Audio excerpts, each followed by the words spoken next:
요단강 서쪽에 있는 아모리 사람의 모든 왕과 해변에 있는 가나안 사람의 모든 왕이 주님께서 이스라엘 자손 앞에서 그들이 요단강을 다 건널 때까지 그 강물을 말리셨다는 소식을 듣고 간담이 서늘했고 이스라엘 자손 앞에서 아주 용기를 잃고 말았다. 그때에 주님께서 여호수아에게 말씀하셨다. 너는 돌칼을 만들어 이스라엘 자손에게 다시 할례를 베풀어라. 그래서 여호수아는 돌칼을 만들어 기브앗 하아라롯 산에서 이스라엘 자손에게 할례를 베풀었다. 이스라엘 자손은 길갈에 진을 치고 그달 열 나흔날 저녁에 여리고 근방 평야에서 유월절을 지켰다. 유월절 다음 날 그들은 그 땅의 소출을 먹었다. 바로 그 날에 그들은 누룩을 넣지 않은 빵과 볶은 곡식을 먹었다. 그 땅의 소출을 먹은 다음 날부터 만나가 그쳐서 이스라엘 자손은 더 이상 만나를 얻지 못하였다. 그들은 그 해에 가나안 땅에서 나는 것을 먹었다. 여호수아가 여리고에 가까이 갔을 때에 눈을 들어서 보니 어떤 사람이 손에 칼을 빼들고 자기 앞에 서 있었다. 여호수아가 그에게 다가가서 물었다. 너는 우리 편이냐? 우리의 원수 편이냐? 그가 대답하였다. 아니다. 나는 주님의 군 사령관으로 여기에 왔다. 그러자 여호수아는 얼굴을 땅에 대고 절을 한 다음에 그에게 물었다. 사령관님께서 이 부하에게 무슨 말씀을 하시렵니까? 주님의 군대 사령관이 여호수아에게 말하였다. 내가 서 있는 곳은 거룩한 곳이니 너의 발에서 신을 벗어라. 여호수아가 그대로 하였다.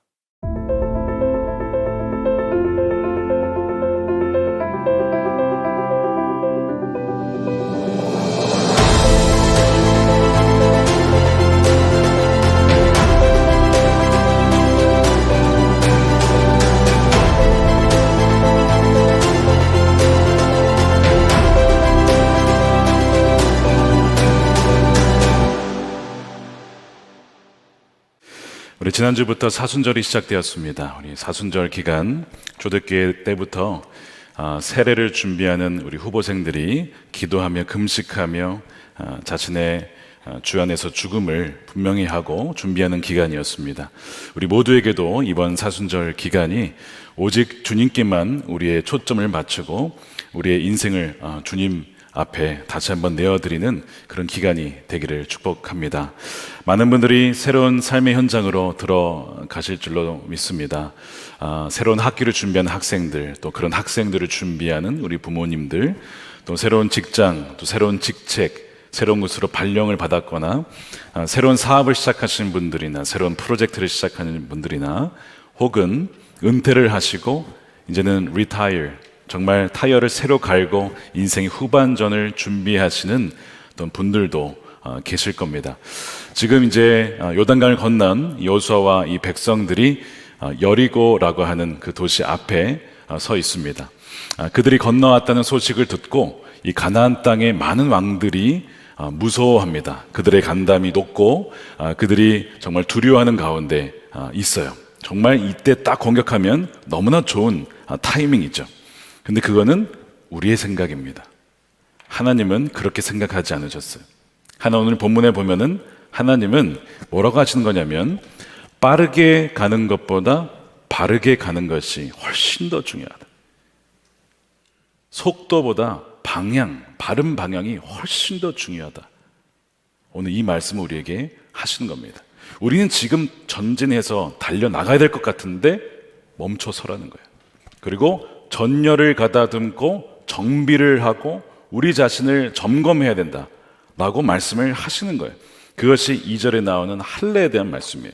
자, 그때 주님께서 여호수아에게 말씀하셨다. 너는 돌칼을 만들어 이스라엘 자손에게 다시 할례를 베풀어라. 여러분, 할례를 베풀게 되면 이 남자들은 며칠간 움직이질 못합니다.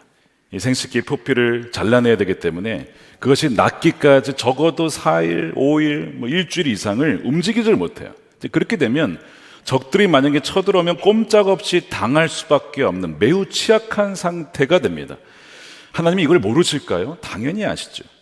근데 어떻게 그 적군들이 보는 앞에서 할례를 행하라고 하실까?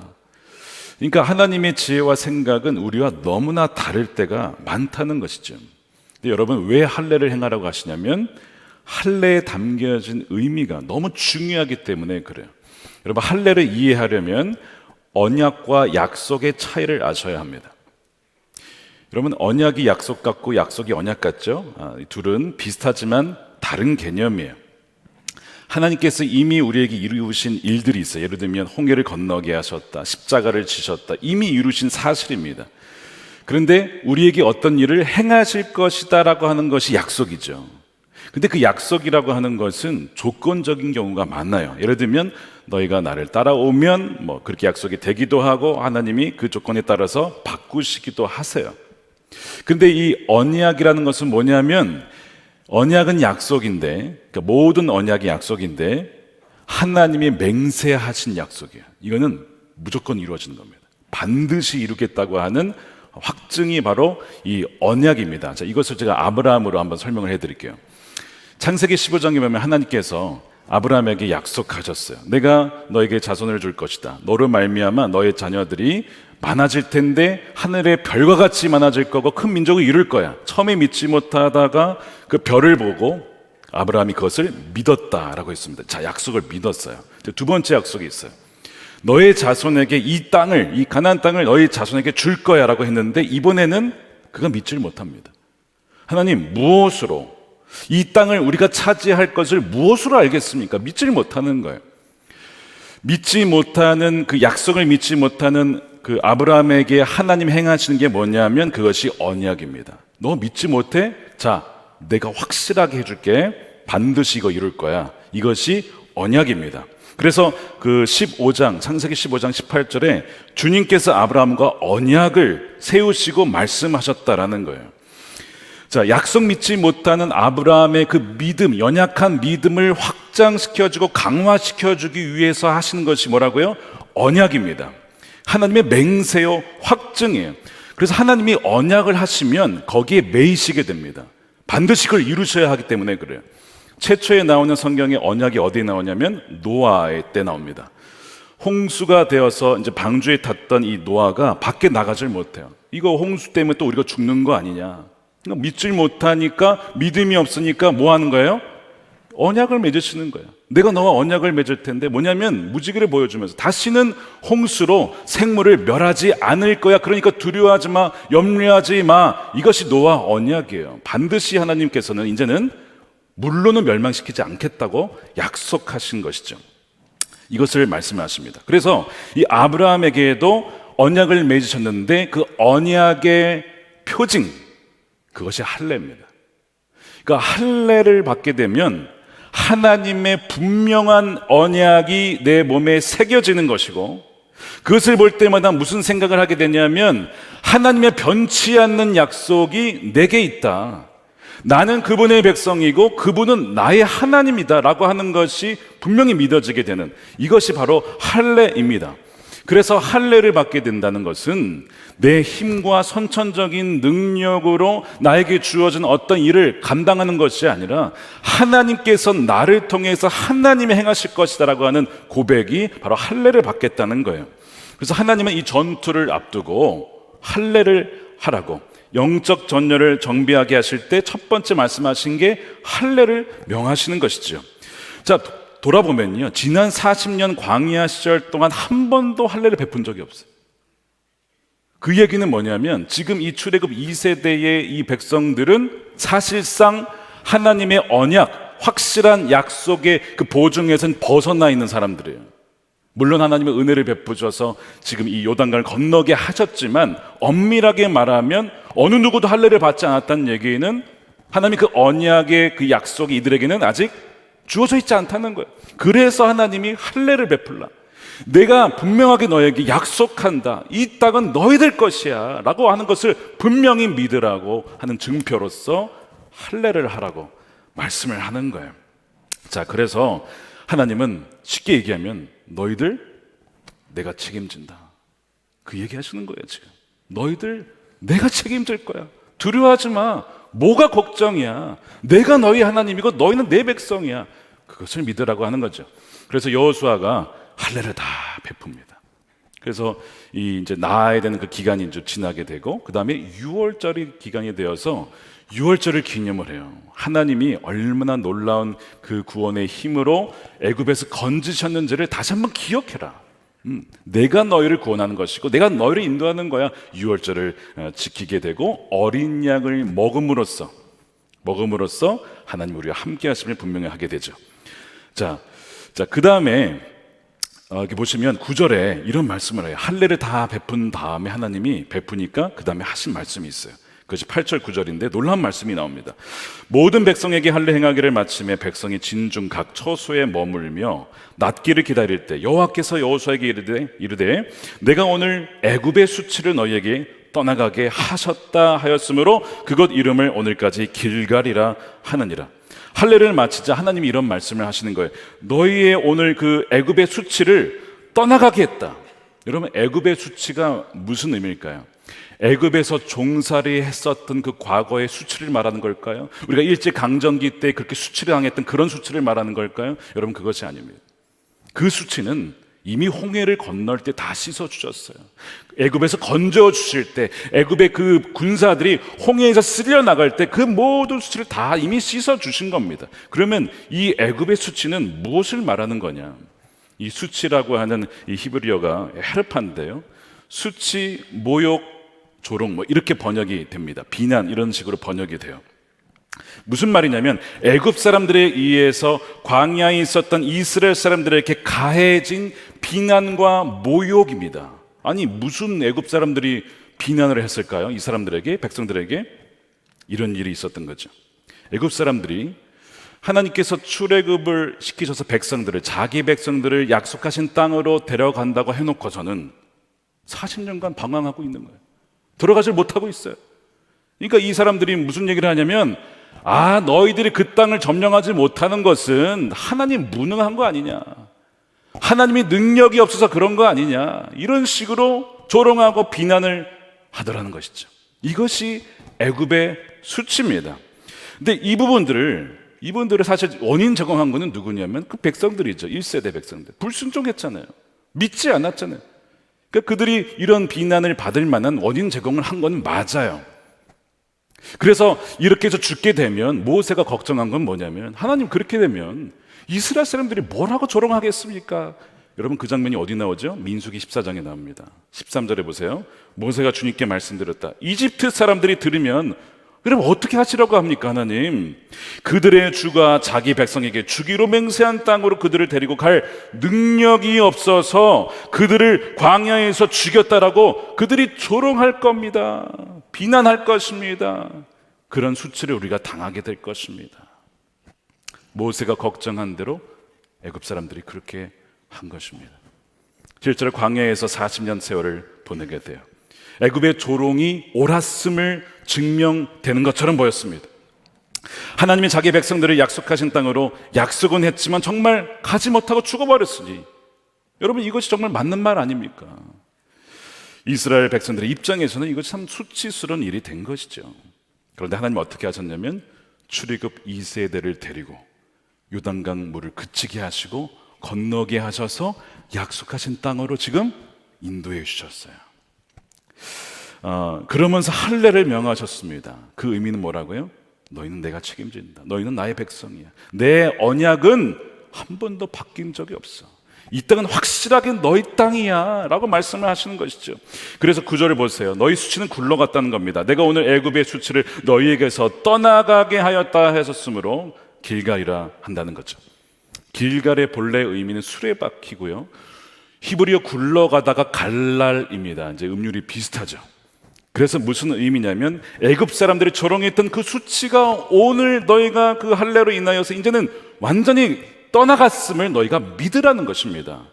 조롱하고 비난했던 애굽 사람들아, 너희가 옳은 줄 알았느냐? 틀렸다. 나는 이들을 잊은 적이 없다.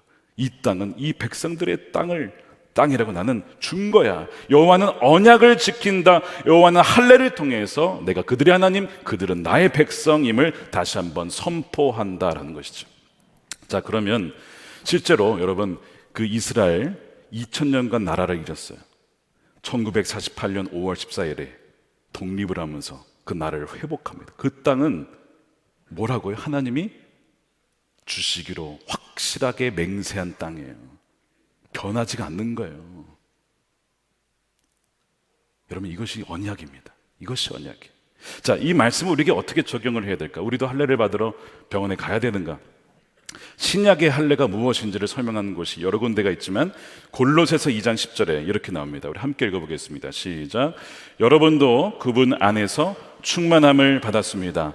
그리스도는 모든 통치와 권세의 머리이십니다. 그분 안에서 여러분도 손으로 행하지 않은 할례, 곧 육신의 몸을 벗어버리는 그리스도의 할례를 받았습니다. 그리스도의 할례를 받은 자는 누구냐면 예수님을 구세주로 왕으로 믿어서 이제는 내 육신의 재능과 어떤 힘을 의지하지 않고 오직 주님의 힘과 능력을 의지하여 살아가는 사람이에요. 그 사람들은 다 그리스도의 할례를 받은 사람들입니다. 그 사람들은 다 누구냐면 하나님의 언약 백성이라고 말씀하고 있는 것이죠. 그래서 이미 죄에 대해서는 죽은 자고 옛사람, 우리 옛날의 그 수치는 다 떠나간 겁니다. 끝나간 겁니다. 이제는 더 이상 예수 그리스도 안에서 뭐가 없어요? 정죄함이 없다라고 말씀을 하시는 거예요. 여러분, 혹시 누가 여러분들을 비난하십니까? 여러분들을 조롱하십니까? 어떤 여러분 과거의 수치가 있으십니까? 물론 우리의 연약함 때문에 받는 조롱이 있어요. 교회들도 교회 연약함과 또한 분열과 다툼 때문에 세상으로부터 받는 조롱이 있습니다. 그것은 또 어찌 보면 마땅한 비판이에요. 우리가 주 안에 하나 되지 못했습니다. 거룩하게 살지 못했습니다. 구별되어 살지 못했기 때문에 받는 비판은 겸허하게 우리가 받아들여야 합니다. 그런데 그 안에는 또한 마귀가 함께 그것을 조롱하는 비난이 있어요. 여러분, 건강한 비판과 조롱은 구별할 수 있어야 합니다. 예를 들어서 사무엘이 사울에게 이런 얘기를 하죠. 왕이 말씀을 버리셨습니다. 그러시면 안 됩니다. 순종하셔야 됩니다. 막 얘기를 하잖아요. 근데 이것은 건강한 비판이에요. 조롱이 아닙니다. 그와 함께 사울을 향한 금식과 애통함이 수반된 비판이었어요. 이것은 필요한 것이죠. 나중에 사울이 점점 더 엇나가게 돼요. 얼마나 사무엘의 마음이 아팠는지 몰라요. 그를 위해서 애통에 울는 그 사무엘의 그 마음이 있다면 여러분 비판할 수 있죠.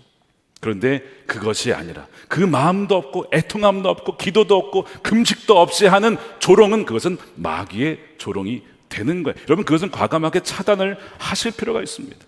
저는 이민교회를 맡게 되었을 때에 많은 그 교회가 과거에 몇 년간 그 분열 때문에 받는 비난과 조롱이 있음을 많이 들었습니다. 그것도 교회냐? 그런 사람들도 그리스도인들이냐? 그런 사람도 목회자냐? 뭐 이런 여러 가지 비난과 조롱이 얼마나 많은지 몰라요. 심지어 이런 얘기를 하는 거예요. 이민사회에 그렇게 넓은 사회도 아닌데 뭔 그렇게 교회가 많아? 다 정리하고 좀 괜찮은 교회만 한 두세 개 남기면 되는 거 아니냐? 이런 이야기들이 이민사회에서 들려왔어요. 안 믿는 사람들 뿐만 아니라 믿는 사람들의 입에서도 나올 정도니까요.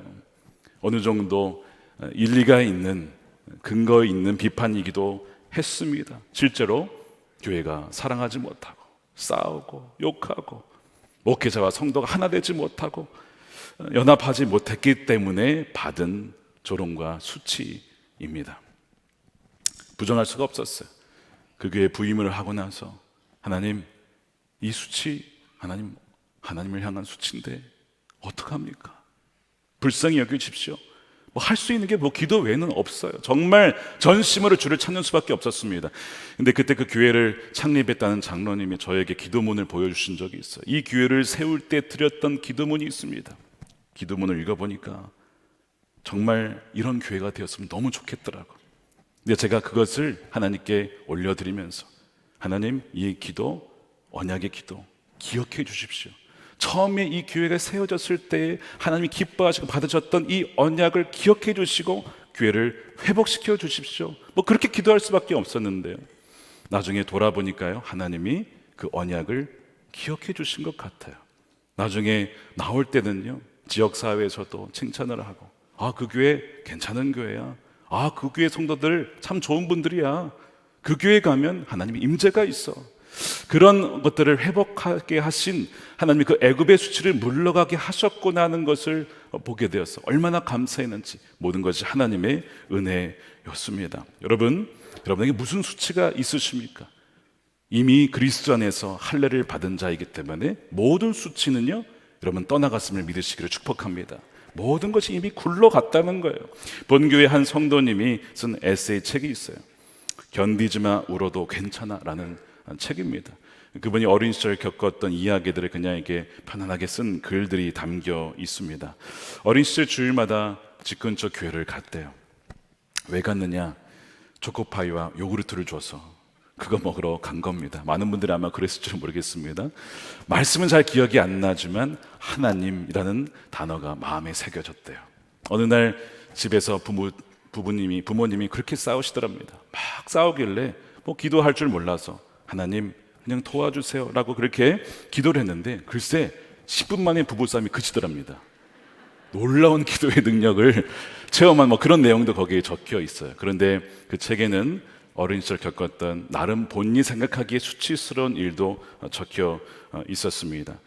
어느 날 넓은 아파트로 이사를 갔대요. 어린 마음이 얼마나 좋았을까요? 이런 아파트에서 우리가 살 수 있구나.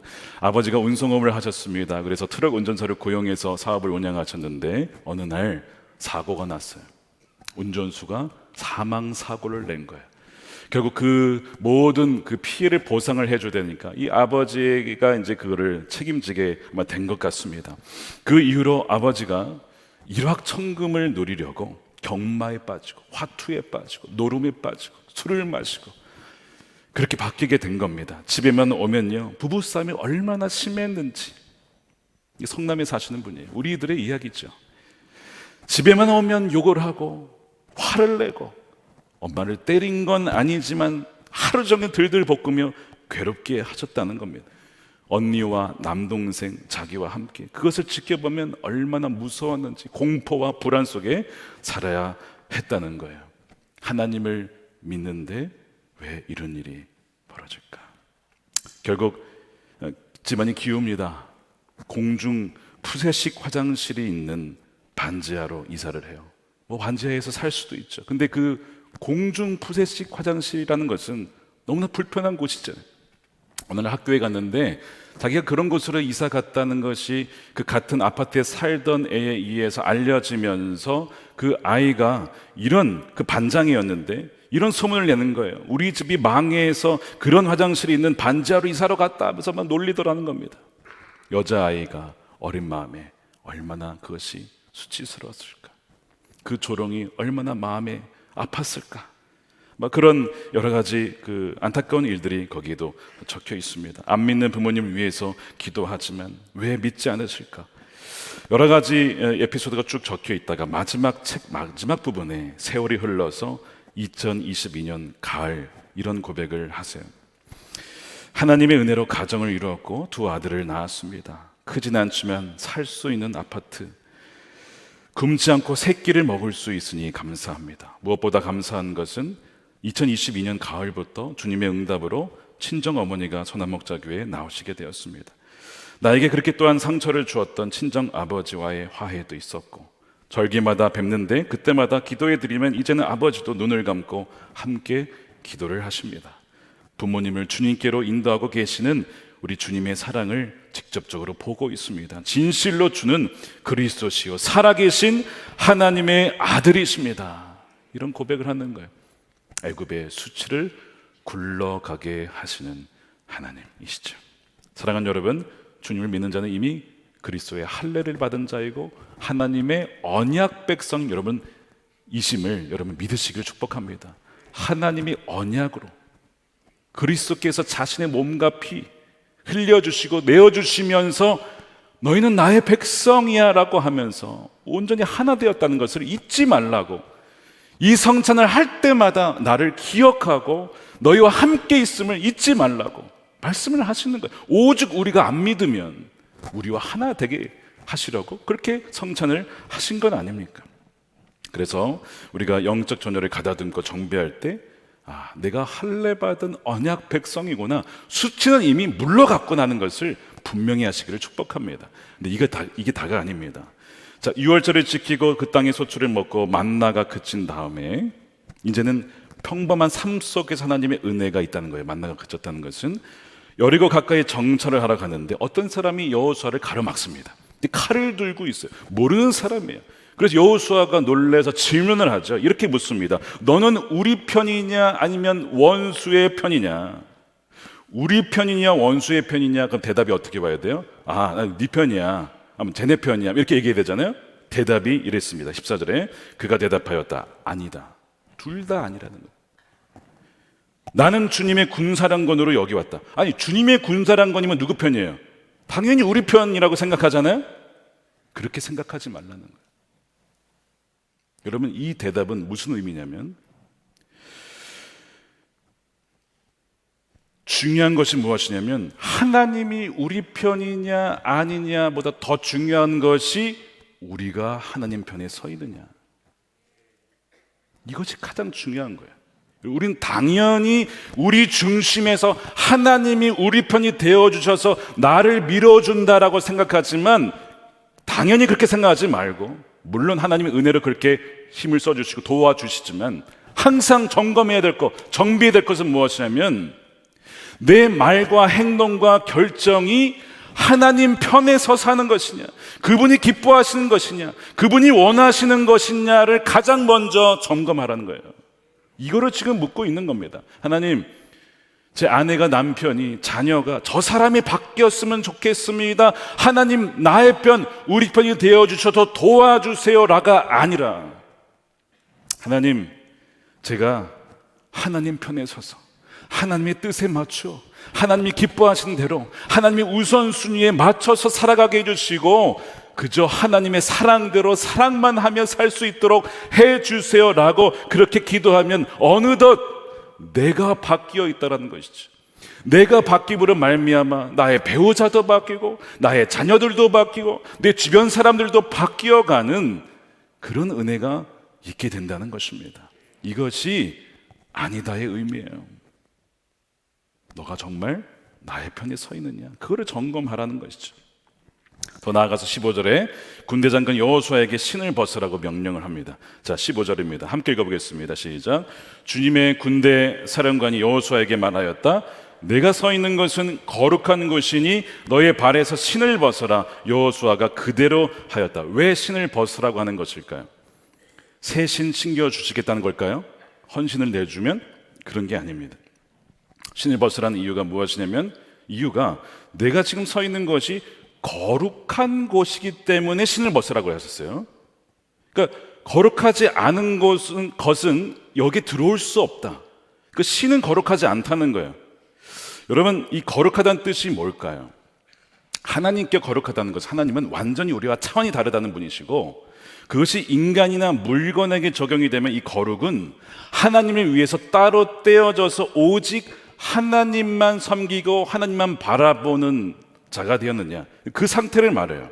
그래서 성소에 있는 물건이 거룩한 이유는요, 이게 무슨 도덕적으로 흠결이 없어서가 아닙니다. 아니, 뭐 물건에 무슨 도덕적이 뭐가 있겠어요, 물건인데. 근데 물건이 거룩하다는 것은 오직 그 물건이 하나님을 위해서만 쓰임받기 때문에 거룩한 거예요. 그것이 거룩의 의미입니다. 그래서 거룩한 물건, 이 컵도 여기만 쓰이기 때문에 거룩한 거죠. 이 물건이 거룩하다라고 했을 때 거룩한 물건의 반대말은 타락한 물건이 아니라 범용으로 쓰이는 물건입니다. 여기서 쓰이고 저기서 쓰이고 저기서 쓰이고, 그것이 거룩의 반대예요. 자, 제가 한번 설명 하나 드려볼게요. 과거 저희 부모님 세대 때, 지금도 그런 경우가 있습니다. 교회 강단에 올라가면 신을 벗고 슬리퍼를 신고 올라오는 그런 교회들이 있어요. 그렇죠? 기도원에도 그런 경우가 꽤 많고요. 그 이유는 바깥에 신고 왔던 신발이 들어와서 더러워진다, 그것을 방지하기 위한 것도 있지만 본래 의미는 그게 아닙니다. 너희 신을 벗고 거룩한 슬리퍼라는 실은 거예요. 왜 그것이 거룩하죠? 그 슬리퍼는 오로지 예배만을 위해서 드려진 슬리퍼예요. 그게 거룩한 슬리퍼입니다. 그거 외에는 다른 용도로 쓰이지 않아요. 오직 예배를 위해서 하나님께 바쳐진 슬리퍼, 그것이 거룩한 슬리퍼예요. 자, 이것을 사람에게 적용하면 누가 거룩한 사람이에요? 도덕적으로 흠결이 없는 어떤 그런 사람입니까? 물론 그럴 수 있겠지만, 이런 정의에서 거룩한 사람은 오직 그의 인생과 삶의 목표와 목적이 오직 하나님께만 바쳐진 사람이에요. 그것이 거룩한 사람이란 뜻입니다. 여러분, 올림픽 준비하기 위해 선수들이 선수촌에 갑니다. 그러면 거기서 뭘 하냐면 운동하고 훈련하고 체중 조절하고 식단 조절하고 잘 쉬고 먹고 계속 운동하고, 이 모든 일들이 오로지 딱 하나를 위해서 존재합니다. 메달, 그리고 대한민국의 명예와 영광을 위해서 나의 모든 삶을 거기에 초점을 맞추는 거예요. 여러분, 이것이 거룩이에요. 이것이 거룩의 개념입니다. 거룩한 장소가 따로 구별된 것이 아니라 여러분들이 일상에 여러분들이 있는 곳에서 여러분들이 늘 하나님을 의식하고 바라보면서 살아간다면 그곳이 거룩한 장소가 되고요, 거룩한 시간이 주일만이 아니라 월요일부터 토요일까지 여러분들의 매 시간 사용하는 것, 내가 일할 때나 먹을 때나 잘 때나 무엇을 하든지 늘 이것은 하나님을 위한 것이야 라고 한다면 그 시간은 거룩한 시간이 되는 거예요. 거룩한 사람, 목회자와 아닌 사람이 따로 있는 것이 아닙니다. 여러분들이 평신도라 할지라도요, 여러분들이 내 삶이, 내 비즈니스와 내가 무슨 어떤 일을 하든지 돈을 벌든지 교육을 시키든지 자녀들을 기르든지 뭘 하든지 이 모든 것은 내가 하는 것이 아니라 하나님이 나를 통해서 하신 것이고 하나님의 거룩한 영광을 위해 하는 거야 라고 하면 여러분들이 거룩한 사람이 되는 거예요. 반대로 목회자라 할지라도요, 아무리 교회에서 말씀을 전하고 성경을 가르치고 기도하고 사역을 한다 할지라도 그 마음의 중심에 다른 동기, 나를 섬긴다거나 명예를 위해서 한다거나 다른 야망을 위해서 한다면 그것은 나뉘어진 것이고 그건 거룩한 사람이 아닌 것이죠. 그것을 말씀하는 거예요. 그래서 지금 이 군대 장관이 칼을 빼들고 여호수아를 막아선 다음에 너는 지금 거룩한 자로 준비되어 있느냐? 너의 그 신발은 공용으로 쓴 신발이니까 들어올 수 없어. 그러나 너는 어떠냐라고 묻는 거죠. 만약 너가 준비됐다면 너의 모든 야망과 너의 중심에 있던 헛된 모든 것이 다 이미 사라지고 죽었다면 넌 들어올 수 있다. 왜? 너를 통해서 하나님이 일하실 거니까. 여기는 지성소라는 거예요. 그러면 휘장이 있죠. 지성소와 성소 사이에 휘장이 있어요. 죄가 있는 사람이 그냥 들어가면 칼에 맞아 죽는 겁니다. 그래서 항상 희생제물의 죽음을 통과해야만 거기에 들어갈 수 있어요. 그러니까 지금 이 칼을 들고 서 있는 군대 장관이 묻는 것은 이거죠. 너는 죽은 자냐? 너의 옛자는 이미 정말 죽었냐? 너의 모든 삶의 동기가 너의 자신을 위함이 아닌 것이 분명하냐? 십자가에서 죽었느냐? 라고 묻는 것이죠. 그것이 분명하면요 들어갈 수 있어요. 그러면 하나님 그의 삶을 통해서 하나님이 친히 일하시게 되는 거예요. 자, 그래서 여러분 점검하셔야 됩니다. 내가 정말 옛자가 완전히 처리가 되었는가? 나는 죽고 예수로 살기 때문에 나를 위해서가 아니라 오직 주만을 위해 살고, 내가 주도하는 인생이 아니라 하나님이 주도하는 인생에 내 신을 벗어버리고 드렸느냐? 이것을 점검하라는 거예요. 그렇지 않으면요 하나님을 위한다고 하지만 사실상 동시에 나를 위하고 또한 그러다 보니까 마귀 위해서 쓰임받고 공용으로 쓰임받는 인생은 거룩한 인생이 될 수가 없어요. 하나님 쓰실 수 없는 인생이 됩니다. 그렇게 해서 들어가게 되면 결국 죽임을 당하게 돼요. 마귀에게 죽임을 당하든지 결국은 하나님이 함께 할 수 없기 때문에 그렇게 되는 것이죠. 그래서 점검하라는 거예요. 신발을 벗고 너의 그 발, 오직 하나님께 바쳐진 발로 그 땅을 밟아라. 그러면 그 밟는 곳마다 뭐가 된다는 거예요? 너의 땅이 될 거야. 내가 너에게 이 땅을 주었어. 너의 밟는 곳마다 이 땅은 내 땅인데 바로 너의 땅이 될 거야 라고 말씀을 하시는 것입니다. 예전에 미국 교회에 갔다가 예배를 마치고 이제 운전을 하고 나오는데 주차장 그 마지막 나가는 입구 쪽에 이런 말이 써 있었습니다. 당신은 지금 미션 필드로 나가고 계십니다. 선교지로 들어가고 있다. 그러니까 우리 삶의 현장, 예배를 마치고 삶의 현장으로 들어가는 것을 선교지라고 표현을 한 거예요. 너무나 정확한 표현이죠. 여리고라고 하는 이 세상, 이 선교지로 들어갈 때 이 점을 분명히 하라는 것이죠. 군대 장관 앞에서 주도권을 하나님께 완전히 내어드렸냐. 또한 나의 모든 삶은 오직 하나님을 위하여서 정렬이 되어서 목표가 맞추어져 있느냐, 아니면 범용으로 쓰이는 인생이냐. 그것을 분명히 하라는 거예요. 여러분, 그 매 예배 때마다 우리 주차봉사 섬기시는 분들이 많이 계시, 너무 감사한 분들이죠. 참 힘드실 텐데 너무 감사해요. 근데 이제 그분들이 이렇게 쫓기를 입고 그 주차봉을 이렇게 딱 들고 여러분들 앞에 딱 서 있습니다. 어떤 장면이 생각나세요 지금? 군대 장관이 칼 뻗고 지금 여수 앞에 서는 딱 그 장면이에요. 여러분들이 나가실 때 그 장면을 보거든, 아, 하나님 보내신 군대 장관 생각하시면 돼요. 내가 이제 미션 필드로 여리고로 들어가게 될 텐데 나의 주도권 하나님께 완전히 드렸느냐, 내 신을 벗었느냐, 하나님이 우리 편 되어주세요가 아니라 내가 하나님 편에 서 있느냐, 나의 모든 시간과 물질과 인생이 오직 하나님께 바쳐졌는가, 그걸 점검을 하고 나가야지. 그냥 나가면 이제 어떤 일이 벌어질지 모른다는 것이죠. 그렇게 한번 생각을 해보세요. 오늘 나가실 때, 차 타고 오신 분들 나가실 때 주차봉을 볼 때마다 이건 군대 장관의 칼인데, 이렇게 생각하면서 한번 생각을 해보시라는 거예요.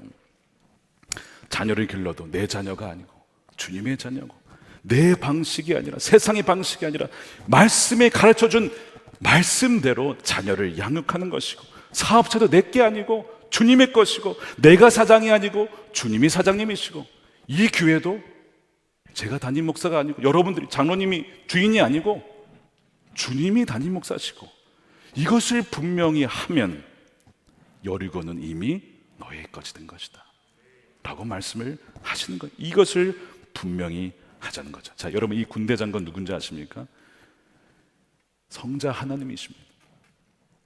창세기에 아브라함에게 나타나셨던 하나님, 여행객으로 나타나셨고, 야곱에게는 이 씨름하는 천사로 나타났지만 알고 봤더니 하나님이셨어. 이 군대 장관도 마찬가지. 하나님이 모세에게 떨기나무에서 하나님이 내 신을 벗으라, 하나님이셨어요. 그 동일한 하나님이 오늘 여호수아에게도 이 점을 분명히 하고 싶으셨다는 거예요. 영적 전열을 정비할 때에 반드시 점검해라. 너의 신을 벗었느냐, 너는 하나님 편에 섰느냐, 그러면 승리는 너의 것이다. 사랑하는 여러분, 영적 전열을 미리 정비합니다. 빠르게 가는 것보다 바르게 가는 것이 중요하고, 속도보다 방향이 중요하다는 것입니다. 그리스도인들이 이미 그리스도 안에 할례를 받은 자예요. 그 얘기는 뭐라고요? 언약 백성. 하나님이 절대 포기하지 않고 취소하지 않는 그 언약이 여러분들에게 있다는 것을 여러분은 분명히 믿으시기를 축복합니다. 그 가운데 나아가면서 동시에 주도권이 내게 있는 것이 아니라 신발을 벗으며 주님께 주도권이 있고, 나의 모든 물질과 인생과 나의 모든 하는 일들이 오직 주를 위해서 맞춰진 인생이라고 하는 것을 분명히 하면요, 여러분, 여리고성은 두려울 것이 하나도 없어요. 이미 우리에게 주어진 땅인 줄로 믿으시길 축복합니다. 이 은혜가 주어져서 평범한 우리의 일상생활에서 비범하게 역사하시는 하나님의 놀라운 그 은혜가 여러분들의 삶에 일어나게 될 줄로 믿습니다.